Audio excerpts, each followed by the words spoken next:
his own personality, all his works are holy and enduring, for they are freed from every taint of self.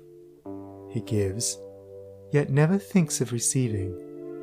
He works without regretting the past or anticipating the future, and never looks for reward. When the farmer has tilled and dressed his land and put in the seed, he knows that he has done all that he can possibly do, and that now he must trust to the elements and wait patiently for the course of time to bring about the harvest, and no amount of expectancy on his part will affect the result.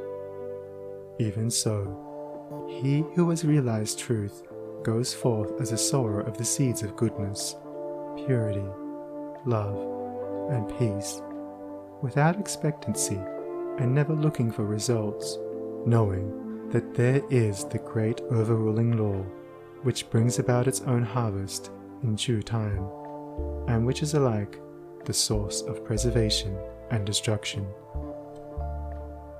Men, not understanding the divine simplicity of a profoundly unselfish heart, look upon their particular Saviour as the manifestation of a special miracle, as being something entirely apart and distinct from the nature of things, as of being, in his ethical excellence, eternally unapproachable by the whole of mankind.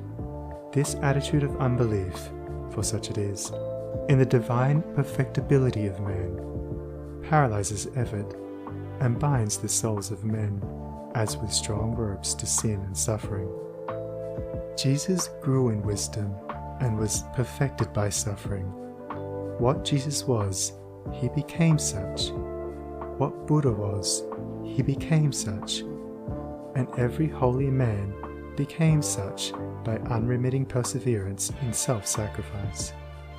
Once recognize this, once realize that by watchful effort and hopeful perseverance, you can rise above your lower nature, and great and glorious will be the vistas of attainment that will open up before you. Buddha vowed that he would not relax his efforts until he arrived at the state of perfection, and he accomplished his purpose. What the saints, sages, and saviors have accomplished, you likewise may accomplish, if you will only tread the way which they trod and pointed out, the way of self-sacrifice, of self-denying service. Truth is very simple. It says, "Give up self, come unto me, away from all that defiles, and I will give you rest." All the mountains of commentary that have been piled upon it cannot hide it from the heart that is earnestly seeking for righteousness. It does not require learning. It can be known in spite of learning. Disguised under many forms by erring, self-seeking man, the beautiful simplicity and clear transparency of truth remains unaltered and undimmed, and the unselfish heart enters into and partakes of its shining radiance. Not by weaving complex theories, not by building up speculative philosophies, is truth realized, but by weaving the web of inward purity, by building up the temple of a stainless life, is truth realized. He who enters upon his holy way begins by restraining his passions.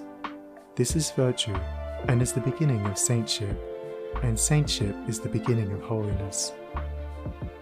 The entirely worldly man gratifies all his desires, and practices no more restraint than the law of the land in which he lives demands. The virtuous man restrains his passions. The saint attacks the enemy of truth in its stronghold within his own heart, and restrains all selfish and impure thoughts. While the holy man is he who is free from passion and all impure thought, and to whom goodness and purity have become as natural as scent and colour.